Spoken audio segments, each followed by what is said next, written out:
car for the well. You want the car for the broken-hearted. But what he really said was, You're in the wrong car. This car doesn't get off the road, Midlands. You want to be in one of the first four. thank you. I'm just about to get up and move to a different car when... Excuse me, but how are your eyes? My eyes? Can you see very well? I can see mine. How many fingers am I holding up? 4. I'm not holding up any fingers. Maybe I should check your vision. Just like that, he does.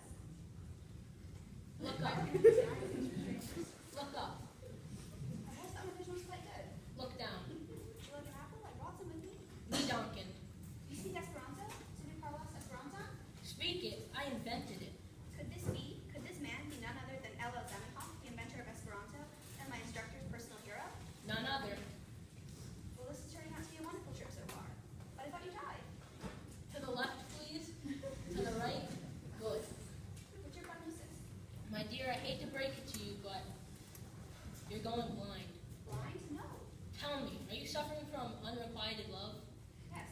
How do you know? People who suffer from unanswered love often feel as if they're invisible. And light, you know, has to bounce off the retina. Being invisible with no light bouncing off, hence blind. So what do I do? You must fall out of love as soon as possible. It's not simple when you say it, but I've been in love for a very long time. I don't see how I can just fall out of it. How many fingers am I holding up? Oh dear, I have no idea. Where's this train headed? Well, Nicholas, Will I see my family there? you don't know where your family is? Lots of sleep, lots of rest, fall out of love as soon as we're able. Zamenhof, the inventor of Esperanto, has given me sound advice. Well, this is my stop. I watch him go, this great man. I move to a different car. And that's when I wake up. Emma? George, I thought that was you. I just got on. Where are you heading? to the lower Midlands. Why? Didn't you see my note? What note? In the lab? I haven't been back to the lab since I saw you last. Well, if you must know, I'm going to my mother's, and then I'll be taking a trip. A trip? Yes, a very long one, and to somewhere quite far away. And when will you return? I'm not sure, but I'll be looking for a job when I return. But you have a job. I'm talking about a different job. You're leaving the archive? Yes, I thought you liked the archive. I do, but I think it's time for me to move on. But what on earth am I going to do without you? Oh, you'll manage. Actually, I don't know if I will. Where are you headed? Nowhere really. I just like trains. I do too. I was looking at the houses that go by and wondering about the people that live in them. Sometimes it makes me feel sad. I don't know why. You must think that's silly. No, not at all, Emma. Isn't there anything I could do to induce you to stay at the archive? To stay? Yes. Well, perhaps. No, my mind's made up.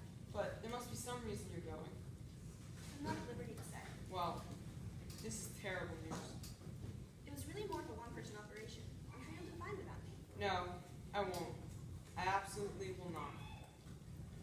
Did you find that bakery? No, I guess in the end I wasn't really in the mood for bread.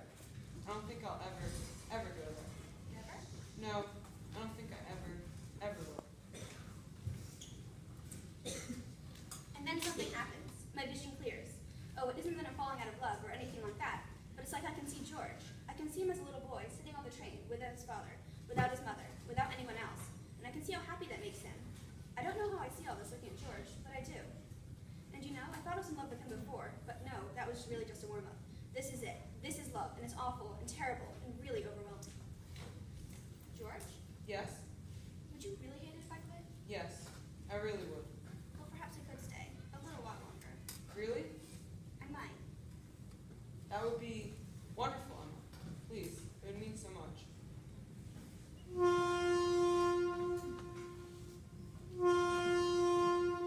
This is the lower Midlands. This is your style. No, actually, I don't think it is.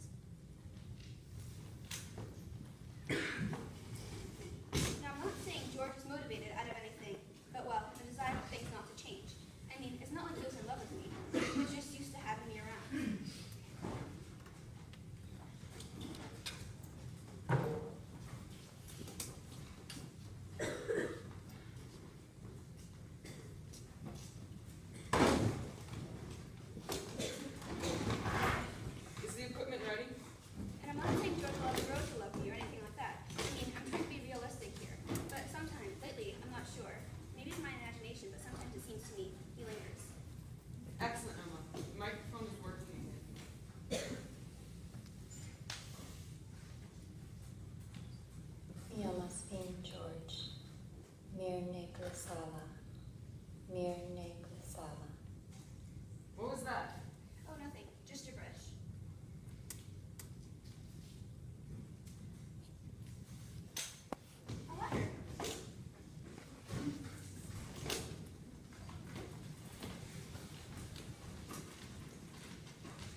up Tiny Rose and get to see.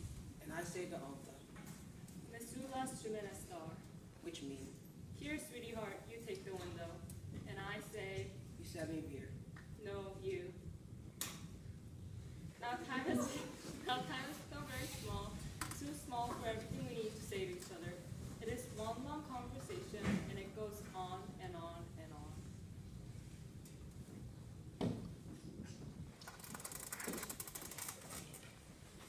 And I do think of Zamenhof. I dreamed of him one more time. And how was your vision? It's still pretty bad. Still in love? Still in love. Well, there are worse things. Can I ask you something? Of course. At the end, when we persecuted anyone speaking Esperanto, when they singled out your children for what you had done, did you at the end regret it? Did you wish you remained an ophthalmologist and given up your dream of universal tongue? No, no, no. Because what is a language if not an act of faith? What can I say except thank you, Zamenhof? Thank you.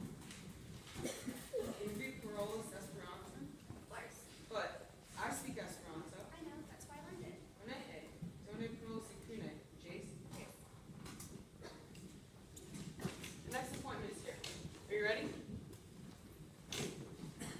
Welcome to the Language Archive. How was your flight?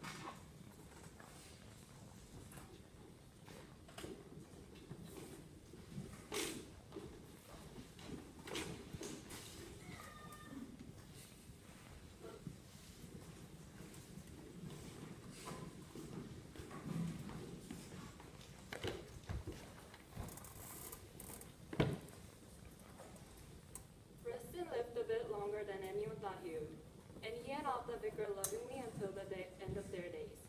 David and Dido, they became two trees that intertwined around each other, so the one will never suffer the loss of the other.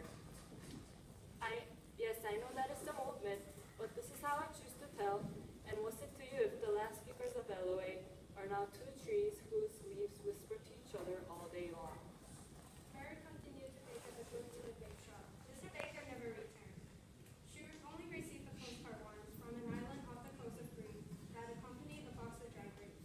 The postcard said, "Feed this to the starter," and she did.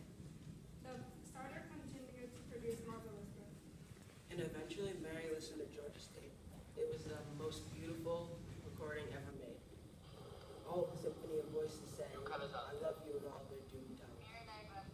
After George's visit, the bread had gotten noticeably salty for a while, but even then it was still delicious. George never